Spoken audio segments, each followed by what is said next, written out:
Oh shit! This is my second recording, man. I mean, I don't know what happened. Cause as I was recording this, the phone just went blank, and that's strange. So anyway, I'm just gonna record. I have to re-record this again. So let me remember. Oh yeah. So back to what I posted earlier on about the UFO encounter. Or not, it's not really an encounter. And I think an encounter would be something like you you see and you experience something. But to me, it wasn't just an encounter. It's probably just like, just something flying. It's just there in the sky, and here is something I'm gonna share with you, which I didn't tell you earlier on. As I was doing the previous recording earlier on, something actually happened, and it happened twice.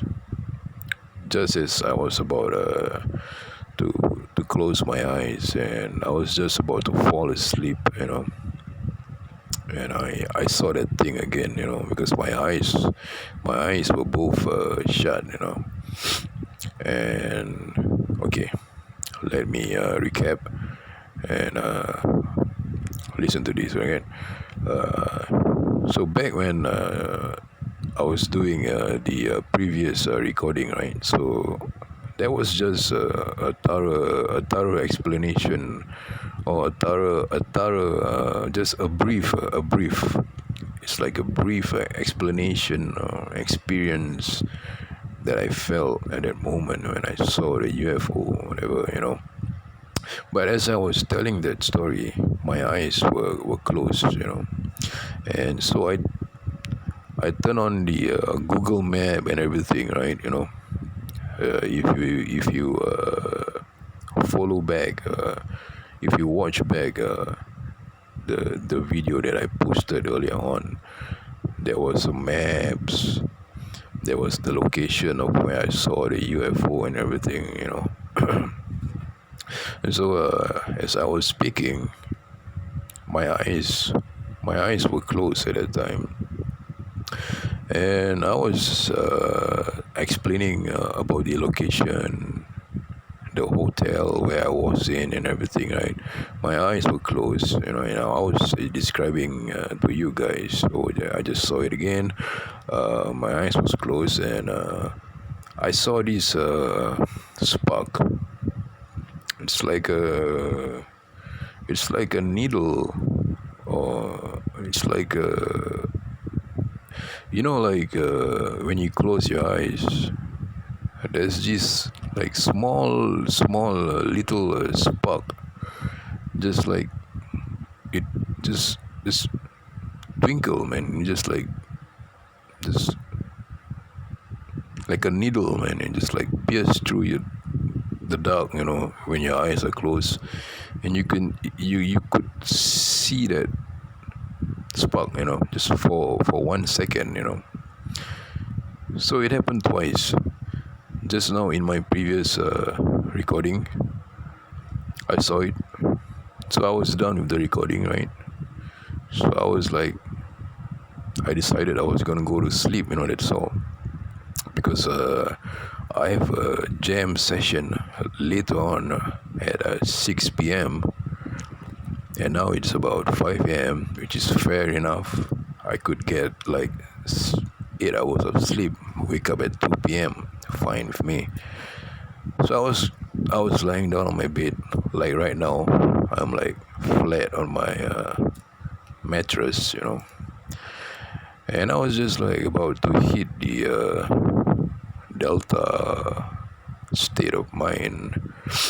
Oh man, I just saw it again. Now, am I like relaying something somewhere? I don't know, man.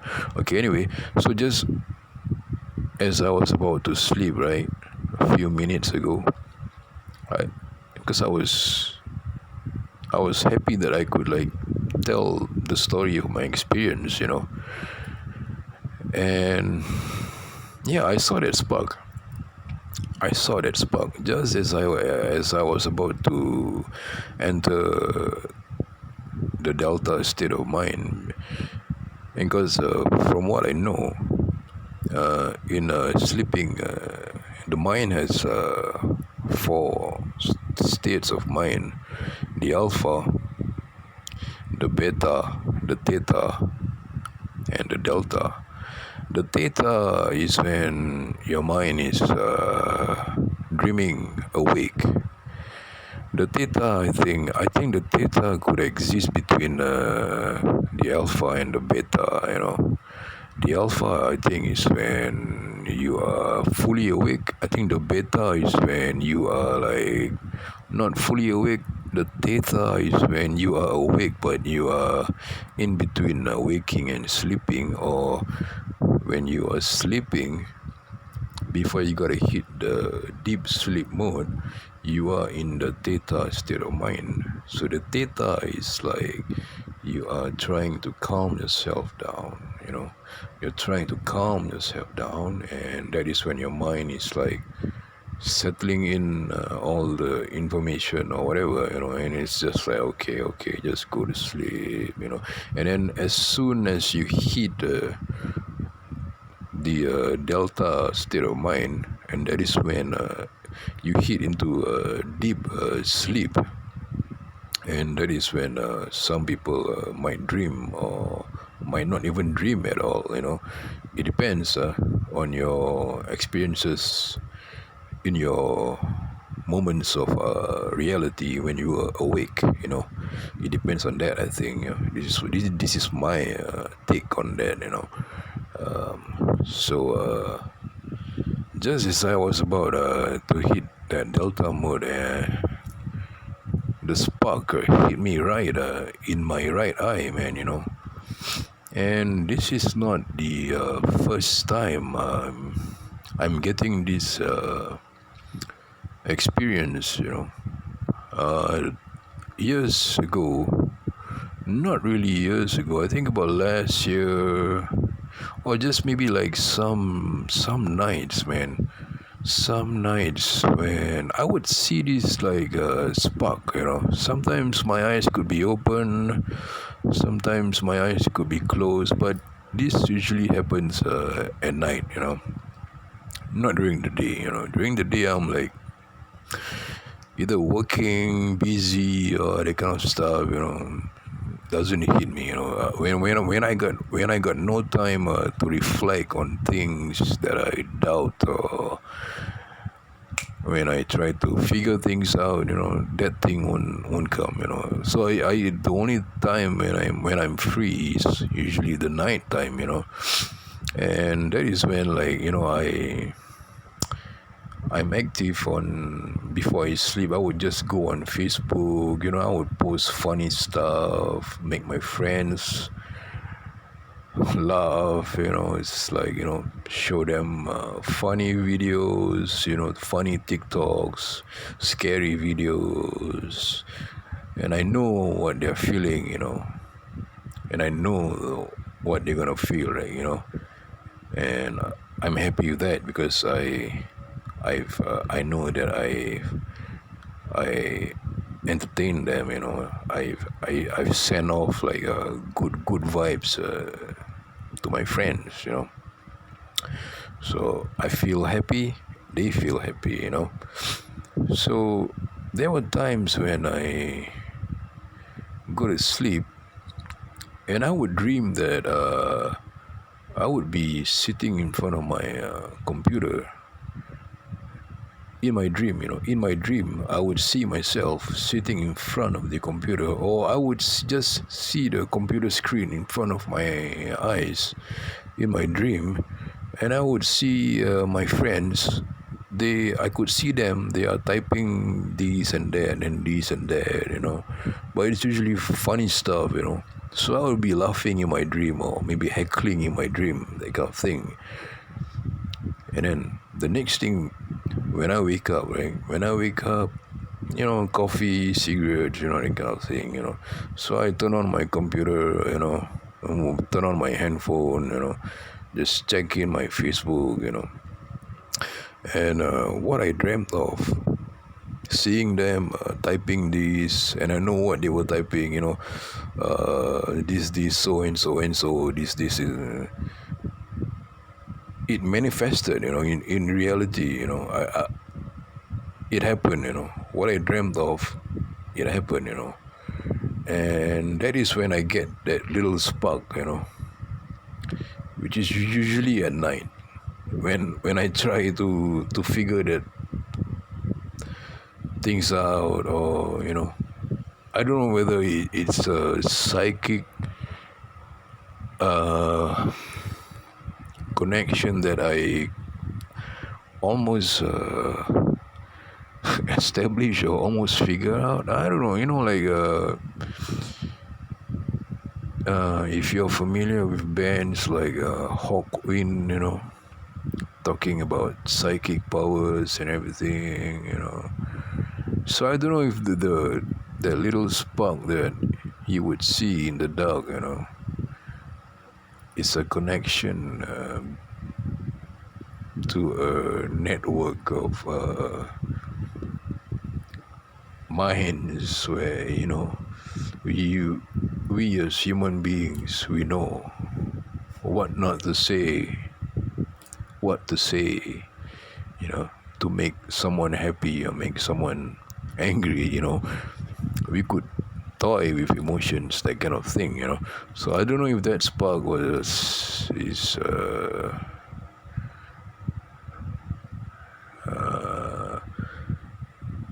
a part of the human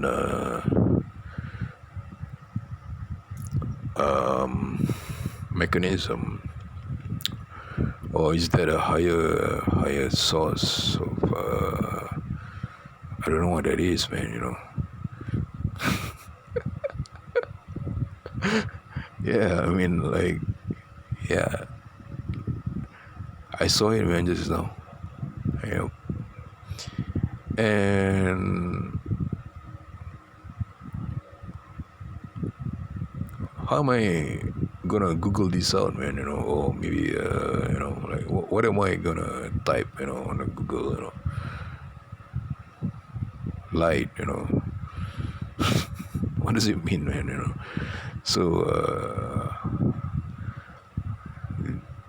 I guess I'll just have to speak it out and see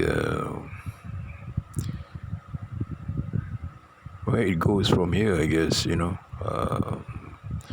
maybe something in my subconscious realm might tell me something else, or I might get some dreams or something that might lead me to something, I don't know, because now that I've embraced this question, in reality, using this medium, the internet, as a platform to, it's being recorded right now, man, and it's now out, so there could be another level of key that is open, Yeah, I mean, like, I saw it, man, just now. That tiny spark of light, I don't know what that is. It was just there, and I wasn't even thinking about the Malaysia KL UFO incident, that kind of thing, But yeah, I was just gonna tell you this. I was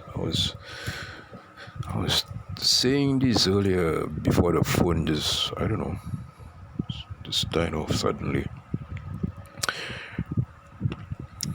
Okay, theoretically, right?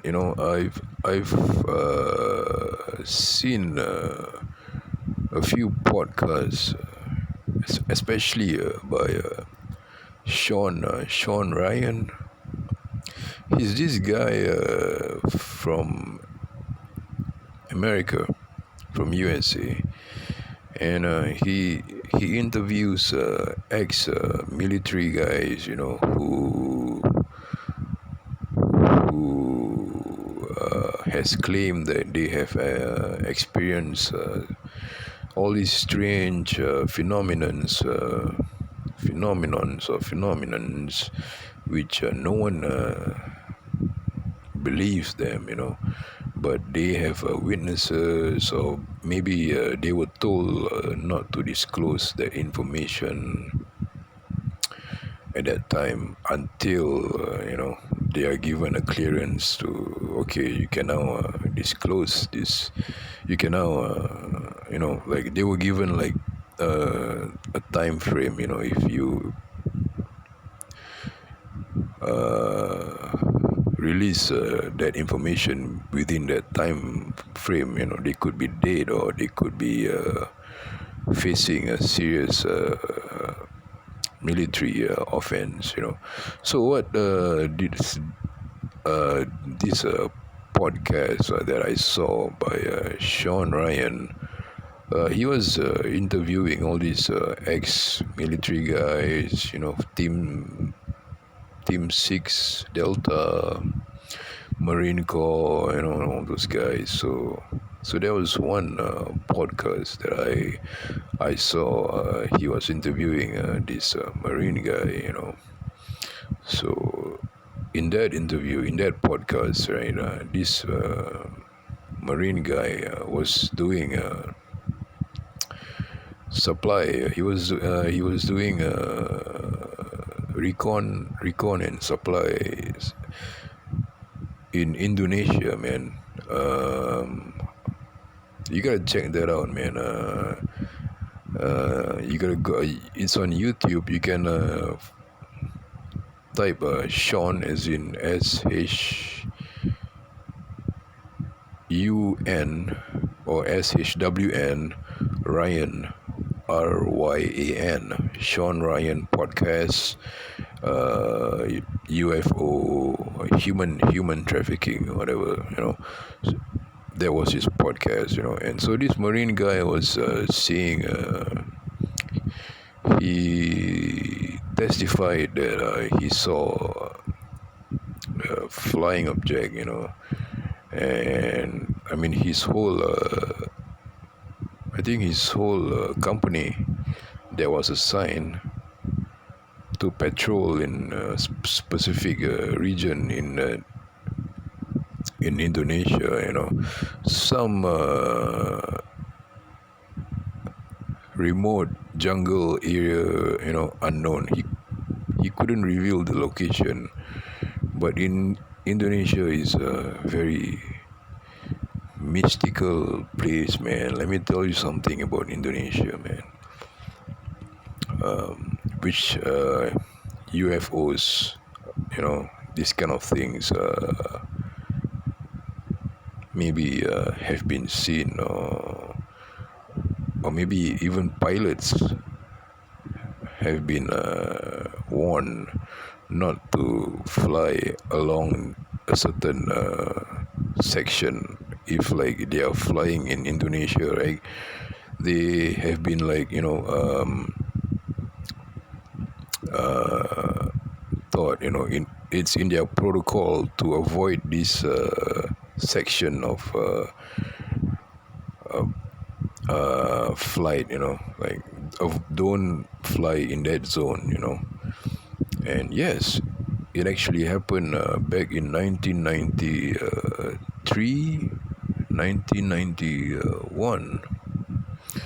So what happened was, I'm from Singapore, right? Singapore, Indonesia is just about an hour's flight, three hours flight, maybe, yeah, nearby, or maybe we can sail there, yeah. And what happened in 93 and 91 was there was a joint military exercise, I think, military exercise, a joint military exercise, or maybe it has been going on for quite some time. They were doing some, you know, air flying exercise. New pilots, that kind of thing. So what happened was, it was a sky van. You can Google it out. Sky van went missing from Singapore, 1991, 1993. But I think if you were to type sky van went missing and found 10 years later, Singapore sky van went missing, found 10 years later in Indonesia, you might find a news clipping, or legit, man. It's out there, and it really happened. It came out in the news, in our local Straits Times, man. I remember the incident, but I was like 16 years old, like very faint memory. But now that I saw some paranormal investigation video, about that flight. So what happened during that flight was, I think there was six pilot. No, there was 10 passengers on board that sky van. And yeah, I think it was an exercise where they were transporting these cadets or I don't know, passengers, using a sky van. And I think either the pilot didn't know that they were not supposed to fly in that zone. They were supposed to fly around that sector, and everyone, every pilot, I think, knows, never to fly in that zone, because that could be a militarized zone.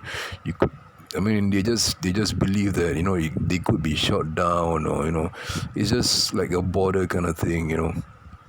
And so this pilot, I think he probably didn't know, or he accidentally crossed that border, man. And what happened was, this plane, this sky van, went missing, man. It went missing for about a week or two, man, and they couldn't locate the plane, and they couldn't find the plane. So there were two brothers on that plane, and two of them had a rich dad. Like pilots, rich dad.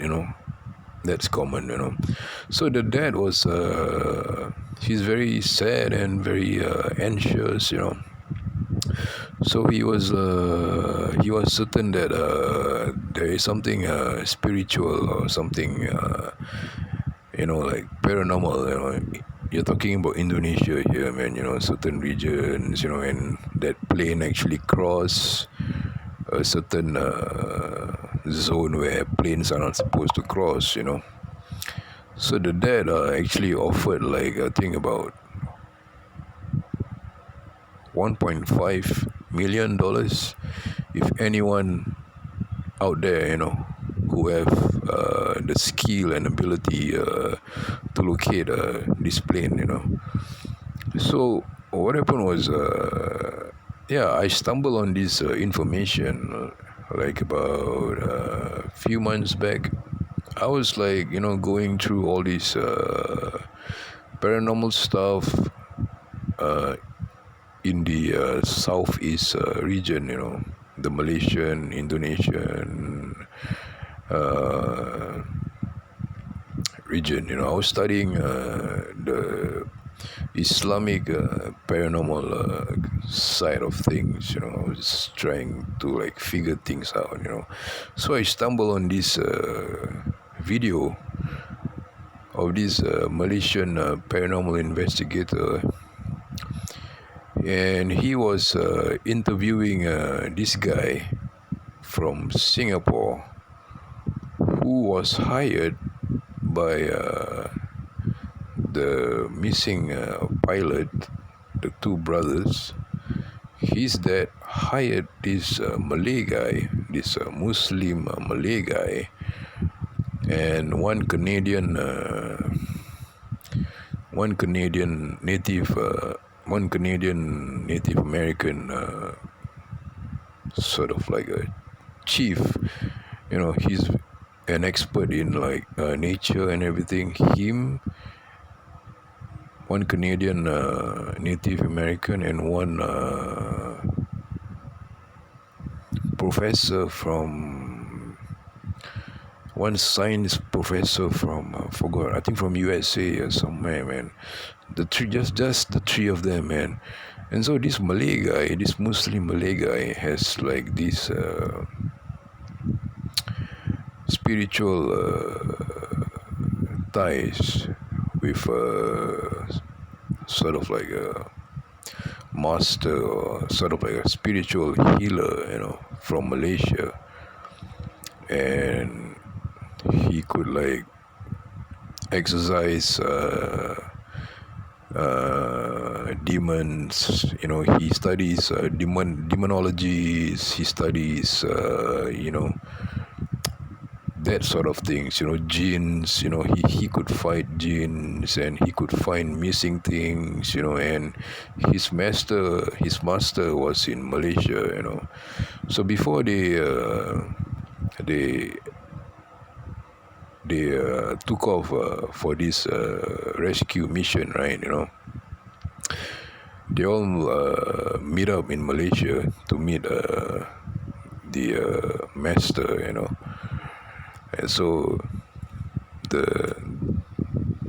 this was what the video was explaining, and I was watching it, So the master was this, like, I don't know, probably some old guy with a beard and everything, Muslim guy, it's very spiritual, probably a Sufi kind of level, I don't know, man, So the master, like, can you imagine, like, how are you gonna find where the plane is, So the master he went to the master, right? The master just, like, he used his I don't know, sixth sense. Like, he was so spiritual that he could see where the plane was. In that sense, like, it was almost like a psychic kind of like thing, And he just told the guy, like, okay, if you get to Indonesia, right, there's this particular region. Once you reach this place, there will be a bridge you have to cross, and the master was telling him, like, the specific description of the bridge, the tree. Look for this particular tree, and you will hear a waterfall or something like that, and there it is there. And then the master was telling him that, the master couldn't go with him because the master has like wife, children, and he's really old at that time. He's in no health to be following him on this expedition. So the master got this guy from Singapore who is his student, and one Canadian American Indian chief, who is an expert in nature, and he has his own specialties in that area, and one science professor who's studying nature, who's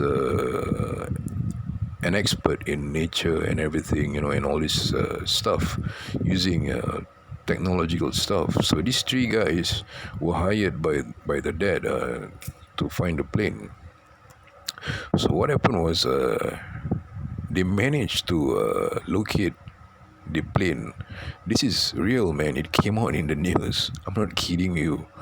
So in that paranormal video that I was watching, right, this Malaysian kid, this guy, he managed to find that Malay guy, and interviewed him, and they took out that newspaper cutting and everything, and his face was in it, and everything, and the Malay guy was telling the interviewer, right, as soon as they reach Indonesia, I forgot where it was.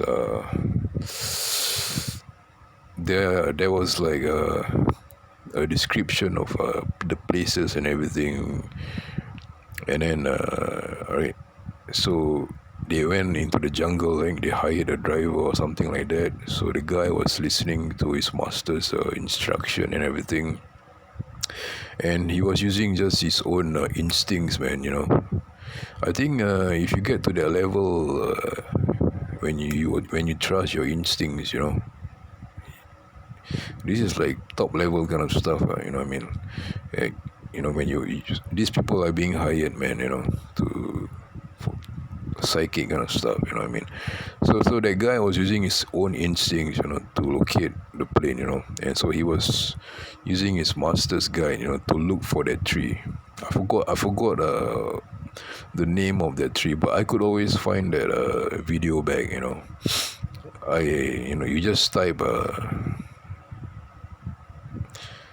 that thing, you might find that video. So they went to the jungle, and he followed his instincts. He told the driver, turn left here, turn right here, and that's it. And they found this like bridge they had to cross, and it wasn't a bridge, it was a fallen tree.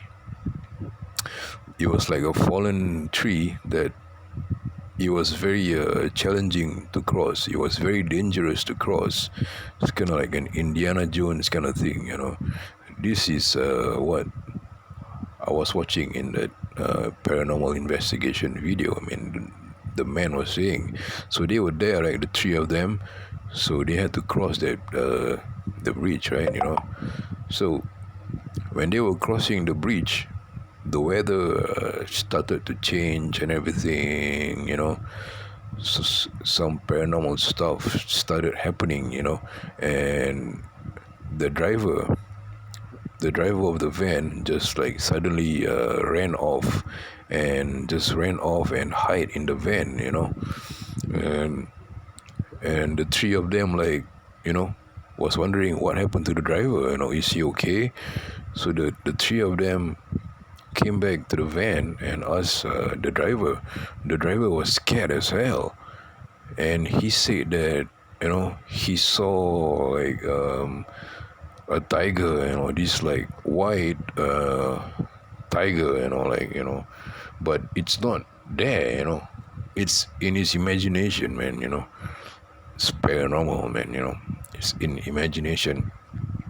And so the Malay guy from Singapore, right? He was okay. He sat there. This was in the paranormal video. He was explaining to the interviewer, right? He sat there, and he was reciting, and he was describing to the interviewer that this plane actually, what happened was this plane, this sky van, flew into a zone where in Indonesia, right, there are certain areas where some entities or jinns, and I'm not talking about like a colony, I'm talking empires, man. Empires of like underworld spirits. They reside there, and any planes flying in that zone will probably crash or just disappear for a while, that kind of thing, something like that. And so the guy, right, was sitting on the somewhere near before they crossed the bridge, right, and he knew that what he was facing was like, he saw like old soldiers on horses with spears, from the Majapahit Empire and everything, tall jinns guarding the whole kingdom and everything, man, and they were like, very angry, and like, he was describing, I mean, they were very angry, like, why are you here, that kind of thing. But he was just like praying and praying and praying and praying and praying and praying and praying. And he said that as he prayed, these jinns or these soldiers, like, they couldn't touch them, they couldn't do anything, so they managed to cross the bridge, and they found the tree. They found the tree. It was this particular tree. I forgot. There's a name for it. And so they were almost very close to the location of the tree, but the wind picked up. Strange phenomenon was happening. The two other guys was like knowing that we're not gonna make it through the weather, man. Something strange is happening, man. The Canadian guy is like he could sense like this is not normal, and the scientist was like, okay, we are going through, there might be like a heavy typhoon or that kind of thing, due to rough weather and everything. But this Muslim guy, he was certain that this is not, this is something that he could actually beat. It's because he saw it in his spiritual third eye, whatever, and he saw these empires of like these jinns and everything guarding that place, and he was fighting, he was just praying and reciting the prayers like a Buddhist monk, just praying and praying and praying, fighting off these evil spirits and everything, and slowly the weather was like, it calmed down for a while, it calmed down, and then he was gone. So he thought he beat them, he beat them, and he could see the plane. It was like somewhere, somewhere in the rut, in a waterfall. So he saw the plane. It was just nice. It wasn't like in pieces or everything. He saw it, man. So as they were about to embark, and then he heard a voice. He heard a voice in his ears, and the voice said to him. And the voice said, go back. This is not your fight. It's time you go back, And the voice was that of his friend in Malaysia, his master's or his guru's voice. So he thought the voice that he heard, was his master's voice. I mean, like his his master's voice, HMV. Anyway, yeah. So the voice that he heard, he thought that his master was telling him, no, turn back, man, turn back. This is not our fight, man. This is their empire, and we have to not start a spiritual war or something like that, or that kind of thing, or maybe the Indonesian government don't want to disclose or whatever, And later on, they got back and everything, and they almost located where the plane was. So what happened was, he heard the voice, right? He almost found the plane, So what he did was, he knew that he was in a state of doubt, and these genes, right? They could manipulate you in a way where like you might hear voices, like your mom or your dad, telling you this kind of things. If you watch that movie Bird Box, on Netflix, it's something like that. They could manipulate voices, and then you might believe like, oh, okay, okay, that kind of thing. But upon when they almost found evidence that the plane was there, right? So they activated the Indonesian army, right? Something like that. And I think they fired a round. They fired a bullet around in that particular zone where the man can feel that the plane is there. So they fired around, and they use this tracking device to see where the bullet the round ends up. And what happened was the tracking device, the military metal detector tracking device couldn't locate where, like, it was as if the round just went missing, man. Like in that span of radar, when they try to see where the bullet went, it went missing in that particular zone where the airplane was.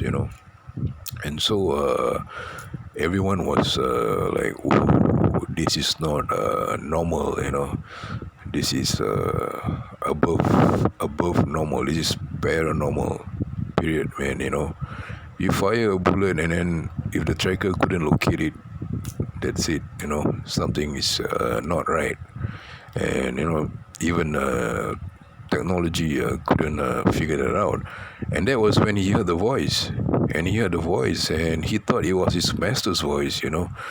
And so they called off the expedition, and so he went back to the master's voice, and the master said, "No, that wasn't me, man.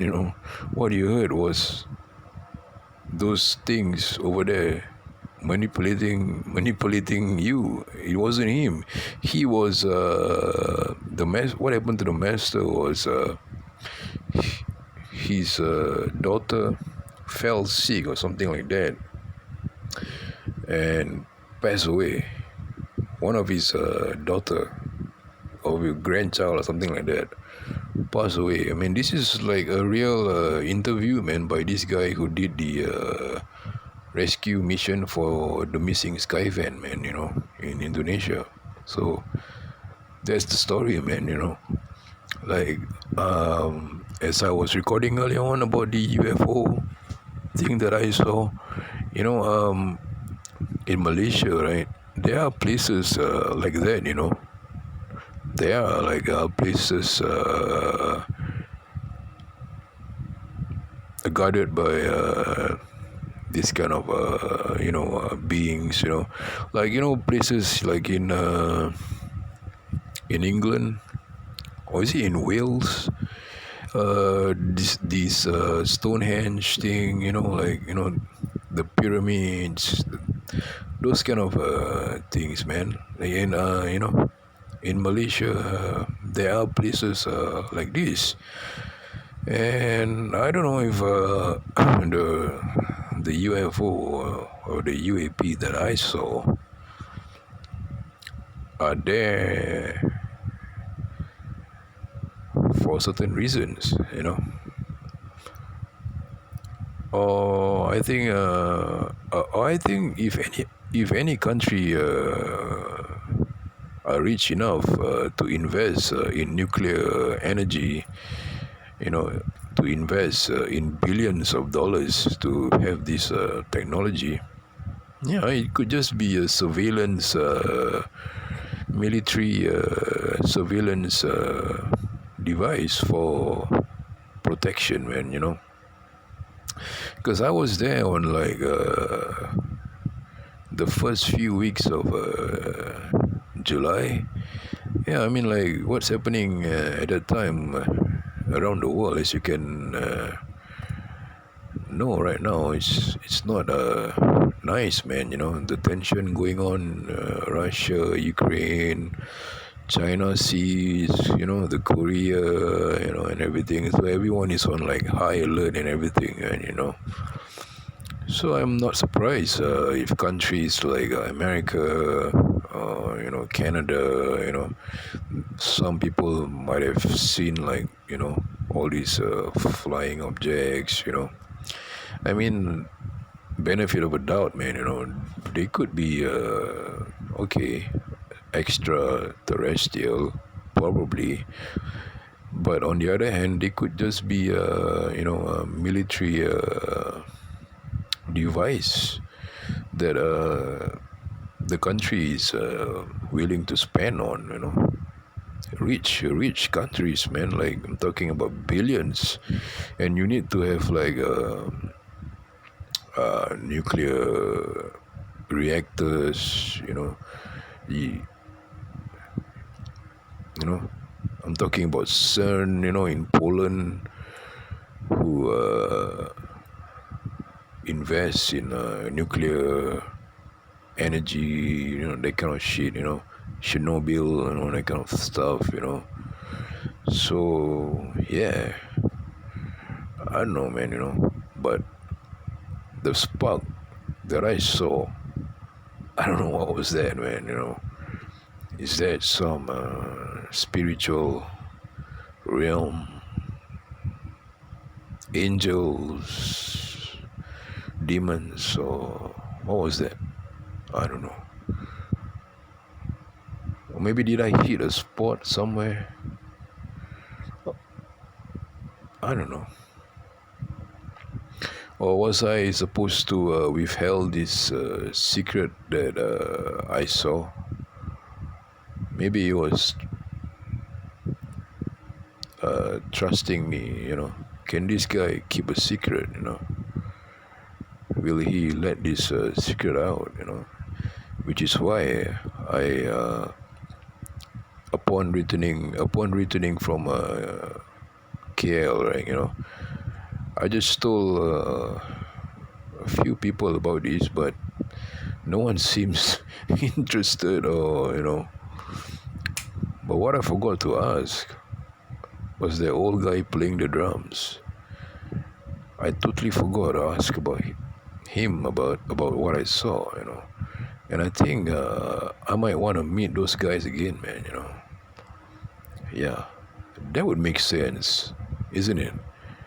I mean, if that guy is a real professor, I would want to ask him about what I saw, man. And he's an English guy. And I'm sure we can spend the whole night drinking and talking about this, man. That would be fucking interesting, man. So I'm just gonna end this faceless podcast. However, don't you think some podcasts are like this? They just talk.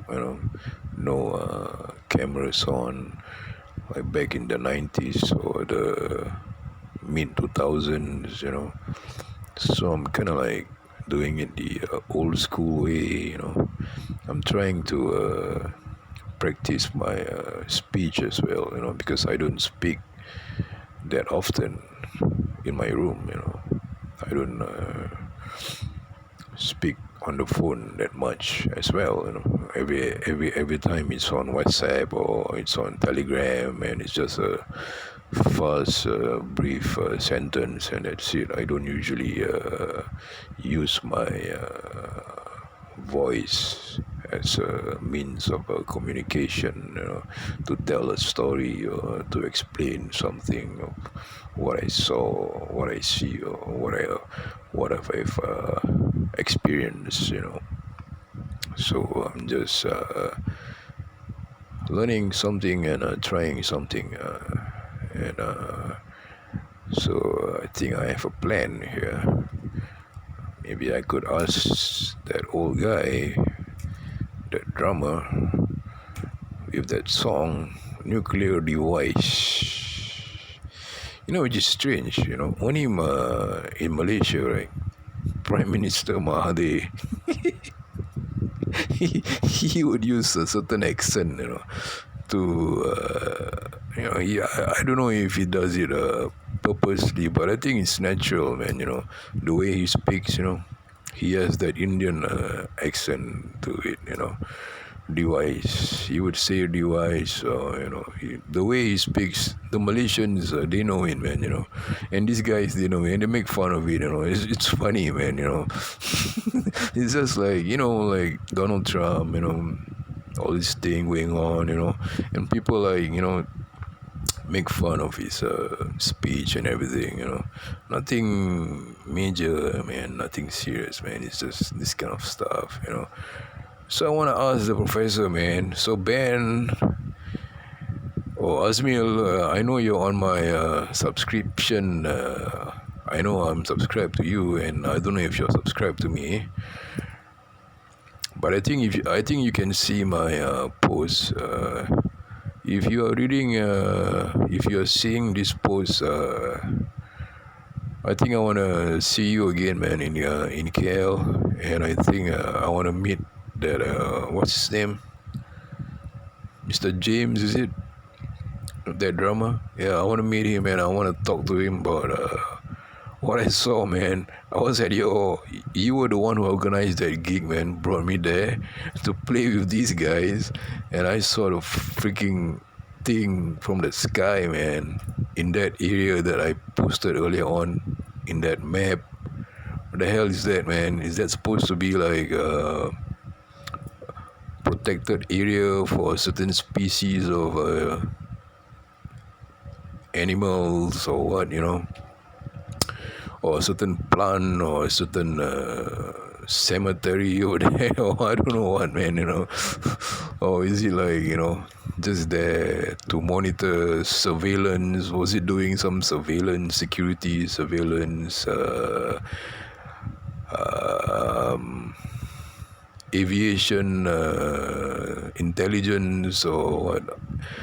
So yeah, I mean, it'll be great, man, if I can meet that guy, and like we can talk about this. And I think there's nothing wrong with that. It's just knowing, it's just knowledge, man. That's all. And it's nothing I can do about that. I'm not fucking James Bond or anything, man. I mean, the worst thing that can happen is like some idiot who's listening to this podcast is just gonna go to the location and just probably look around there, figure things out or whatever, man. But yeah, I mean, like, whatever happens, man. Yeah, happens. But yeah, I mean, let's just meet up, man. Yeah, I'll contact you, man. All right, peace. Good night. If I see that spark again, like I told you, I don't know. I'll just take it as it is, man. All right.